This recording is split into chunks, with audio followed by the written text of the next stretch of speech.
তৃতীয় বিশ্বযুদ্ধ শুরু।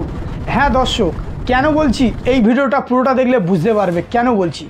আজকের সবথেকে বড় আপডেট হলো আমেরিকার প্রেসিডেন্ট ডোনাল্ড ট্রাম্প তিনি ইরানকে ডাইরেক্ট হুঁশিয়ারি দিয়ে বললেন যে ইরানের যে শহর রাজধানী তেহরান যেন খালি করে দেওয়া হোক, এবং তেহরান থেকে হাজার হাজার মানুষ অন্য দেশে চলে যাচ্ছে, তেহরান খালি হয়ে যাচ্ছে, ইরান খালি হয়ে যাচ্ছে। বিশ্বাস হচ্ছে না? ভিডিও আপনাদেরকে দেখাবো, অবশ্যই ভিডিও দেখাবো, দেখুন।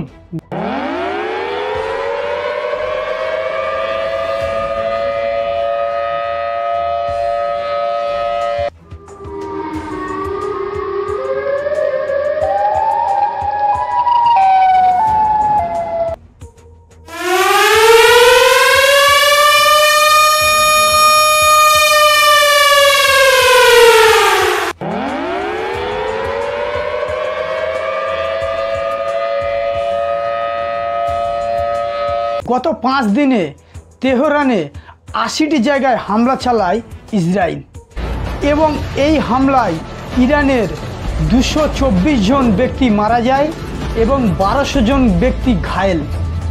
আর পাল্টা আক্রমণ করে ইরান ইসরায়েলের 26 জন মানুষ মারা যায় এবং 500 জন মানুষ ঘায়েল হয়। ইরানের সরকারি দপ্তর যেখান থেকে খবর পৌঁছে দেওয়া হয় সারা বিশ্বের কাছে, আর সেই সরকারি খবর দপ্তরে হামলা করেন ইসরায়েল, মিসাইল হামলা করেন। পুরো লাইভ প্রুফ আপনাদেরকে দেখাচ্ছি, অবশ্যই দেখুন। صدای متجاوز به خاک وطن، صدای متجاوز به صدای حق و حقیقت است. آنچه که ملاحظه کردید، صدایی که شنیدید، فضای غبارآلوده استادیوم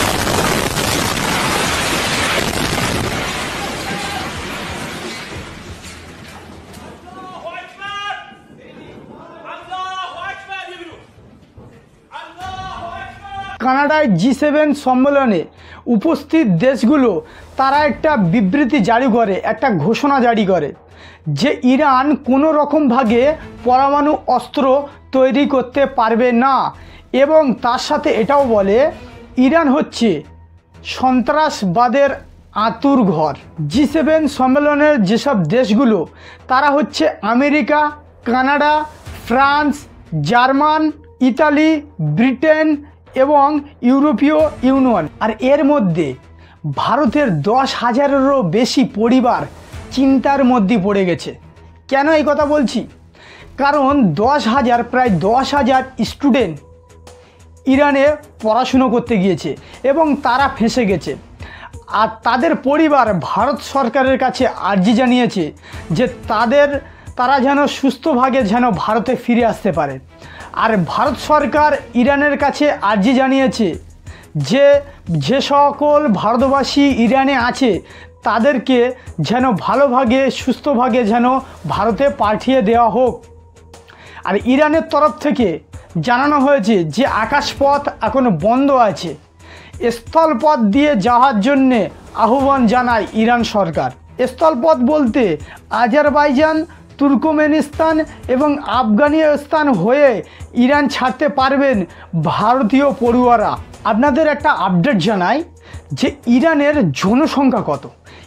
ইরানের জনসংখ্যা প্রায় 9 কোটির বেশি, আর ইসরায়েলের জনসংখ্যা মাত্র 1 কোটির ধারে বাড়ে।